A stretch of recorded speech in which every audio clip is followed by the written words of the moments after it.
आज पढ़िए या 5 दिन बाद पढ़िए, ठीक है। तो पढ़ना खत्म करिए। अब ये जो AEDO का जो बहाली है, यानी कि असिस्टेंट एजुकेशन डेवलपमेंट ऑफिसर, ठीक है, शिक्षा विभाग की ओर से बहाली अनाउंस करी गई है और इसमें 850 से अधिक पदों पे भर्ती आने वाली थी। बीच में ये खबरें आ रही थी कि 71वीं में ही इसको ऐड किया जाएगा, बट आप सब देखिए 71वीं का पूरा सीट उट सब दिखा दिया गया है, कहीं से भी AEDO का एक भी सीट नहीं है। और बीच में ये भी खबर आ रहा था कि AEDO जो है B.Ed जो क्वालिफाइड रहेंगे या जो DLED क्वालिफाइड रहेंगे वही लोग खाली भर सकते हैं, ठीक है। तो वो सारा भी खत्म हो गया, वो सब भी यहाँ पे ऑप्शन को डिसकंटिन्यू कर दिया गया, क्योंकि सामान्य ग्रेजुएट लोग जो है इसको भर सकते हैं। केवल एक MCQ परीक्षा होगा और उस आधार पे जो है आप ये मस्त रॉयल जॉब पा सकते हैं। ईच एंड एवरीथिंग सब कुछ ऑथेंटिक PDF के माध्यम से समझाएंगे। तो चैनल पर पहली बार अगर आप आए हैं, चैनल सब्सक्राइब कर लीजिए और वीडियो को अधिक से अधिक अपने दोस्तों में शेयर करिए। चलिए वीडियो स्टार्ट करते हैं। तो दोस्तों देखिए, हम लोग आ गए ऑफिशियल ये जो PDF है इसके ऊपर हम लोग आ गए ऑफिशियल PDF के ऊपर में, ठीक है। इसको थोड़ा सा हाँ जी चलिए। अब यहाँ पे देखिएगा ये जो ऑफिशियल PDF है, इसमें यहाँ पे देखिएगा बिहार सरकार शिक्षा विभाग की ओर से है ना। अब देखिए संक्षिप्त नाम बिहार शिक्षा प्रशासन संबंध नियमावली 2025 इसको कहा जाएगा और ये संपूर्ण राज्य में बिहार राज्य में इसका विस्तार होगा, ठीक है। ये पूरे बिहार राज्य में जो है सेम इसका ऐसे ही फैलाव रहेगा। अब यहाँ पे देखिएगा अगर हम बात कर लें कि आयोग से क्या अभिप्रेत है, तो बिहार लोक सेवा आयोग, ठीक है। BPSC इसकी एग्जामिनेशन लेगी। अब हम लोग इम्पोर्टेंट चीज जो है उसको समझ लेते हैं। पहले देखिएगा इसमें जो है सबसे पहले स्टार्टिंग में बोला जाता है कि जो B.Ed किए रहेंगे या जो DLED वाले छात्र हैं वही लोग इसमें एलिजिबल होंगे, ठीक है। साथ ही साथ इसके लिए आपको है ना एस्टेट या सीटेट जो है क्वालिफाइड होना चाहिए। लेकिन अब ऐसा कुछ भी नहीं है। अब सामान्य ग्रेजुएट जो है, जैसा कि मैंने प्रीवियसली वीडियो इसके ऊपर किया हुआ है, मैंने बोला था कि जो जनरल ग्रेजुएट लोग हैं वो इसके लिए एलिजिबल रहेंगे, B.Ed वगैरह का मान्यता नहीं रहेगा।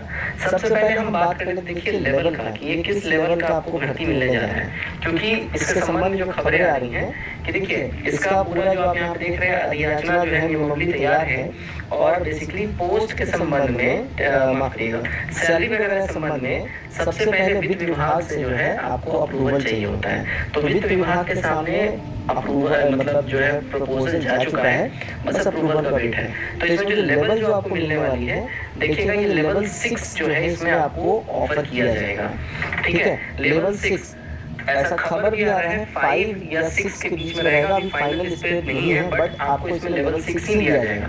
हम लॉजिक से आपको समझाएंगे क्यों लेवल 6 आपको हम बोल रहे हैं, समझिएगा।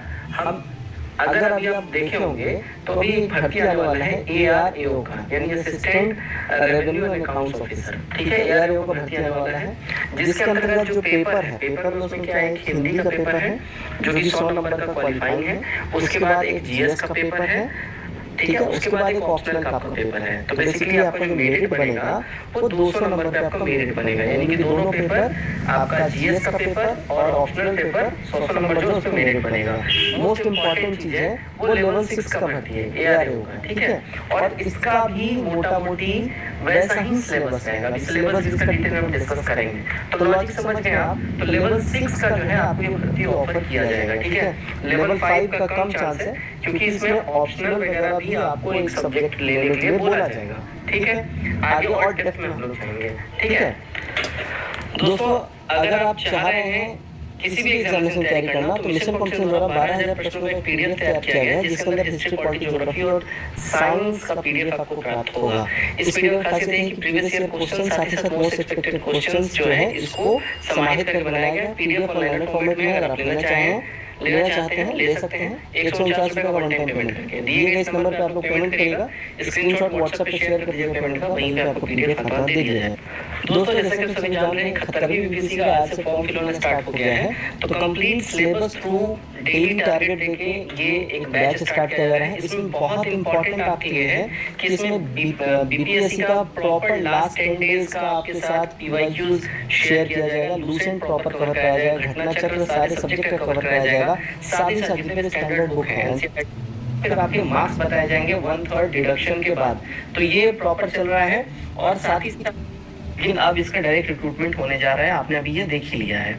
नियुक्ति की प्रक्रिया देखिएगा, इस संवर्ग में मूल कोटि के पद पर सहायक सेवा पदाधिकारी और सीधी भर्ती द्वारा नियुक्ति द्वारा इस योजना समय समय पर किया जाएगा। और सीधी भर्ती में शैक्षणिक योग्यता किसी मान्यता प्राप्त विश्वविद्यालय से स्नातक या समकक्ष होगा।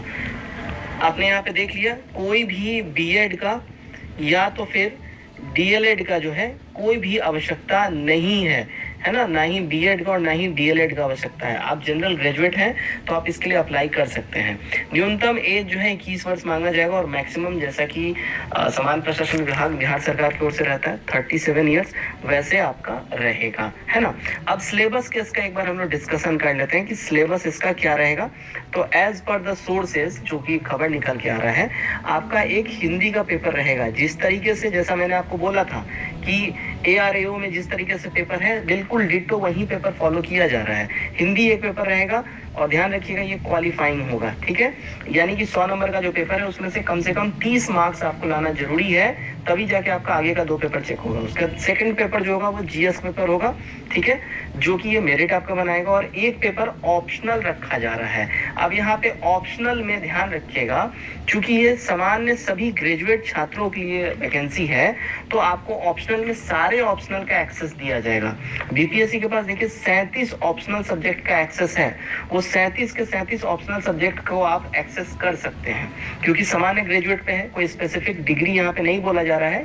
अगर स्पेसिफिक डिग्री होता, जैसे कि ARAO में स्पेसिफिक डिग्री वाले ही भर सकते हैं, जिस तरीके से अगर आप कॉमर्स से हैं, मैथ से अगर आपने ऑनर्स किया हुआ है या स्टैटिक से, तो आप इकोनॉमिक्स से किया हुआ है तो आप भर सकते हैं। तो उनके लिए जो है इकोनॉमिक्स, स्टैटिक और मैथ, यही 3 पेपर जो है ऑप्शनल के तौर पर रखा गया है। लेकिन अगर हम बात कर लें ARWAO का, ठीक है, असिस्टेंट वेलफेयर ऑफिसर का, उसमें सामान्य ग्रेजुएट वाले हैं, तो उनके लिए पूरा का पूरा 37 सब्जेक्ट ऑफर किया गया है। बिल्कुल उसी तरह यहाँ पे सामान्य ग्रेजुएट वाले छात्र यहाँ पे दिए जा रहे हैं, तो इनका पूरा का पूरा जो है, ध्यान रखिए, पूरा का पूरा 37 सब्जेक्ट इनको ऑफर किया जाएगा, कोई स्पेसिफिक सब्जेक्ट नहीं। तो सिलेबस आपका यही रहने का पूरा कयास है, जो कि एज पर द सोर्सेज खबर निकल के सामने आ रही है। अब परीक्षा अवधि की बात करें तो देखिए, परीक्षा अवधि जो है 1 वर्ष रहेगा नियुक्ति से। अब जैसा कि मैंने बोला, पहले परीक्षा अवधि 2 साल होती थी। अब परीक्षा अवधि में देखिए अभी भी 2 साल ही है, लेकिन अब टुकड़ों में बांट दिया है। फर्स्ट ईयर आप परीक्षा अवधि आप जो सर्व करेंगे, इसमें अगर आपसे आपका जो डिपार्टमेंट है वो सेटिस्फाइड हो गया, तो आप यहाँ पे परमानेंट तौर पे नियुक्त कर लिए जाएंगे। अगर सेटिस्फाइड नहीं हुआ तो अवधि का जो विस्तार है अगले 1 वर्ष के लिए और किया जा सकेगा, ठीक है। सेवा संतोषजनक नहीं पाए जाने की दशा में परीक्षा अवधि का विस्तार अगले 1 वर्ष के लिए और भी किया जा सकता है। तो हो गया ना, 1+1 2 ईयर्स तो हो ही गया। पहले 2 साल आपका कंटिन्यू चलता था परीक्षा, तो अब 2 साल नहीं है, +1+1 है। अगर आप बढ़िया से काम किए तो पहले ही साल में आप परमानेंट हो जाएंगे, यानी कि प्रॉपर नियुक्त हो जाएंगे, ठीक है, ऐसा रहता है, राइट। तो ये ओवरऑल जो है आपको मैंने बता ही दिया कि अब BEd वेड को जरूरत है नहीं, सामान्य ग्रेजुएट वाले भर सकते हैं। लेवल 6 का ये आपको ऑफर किया जा रहा है।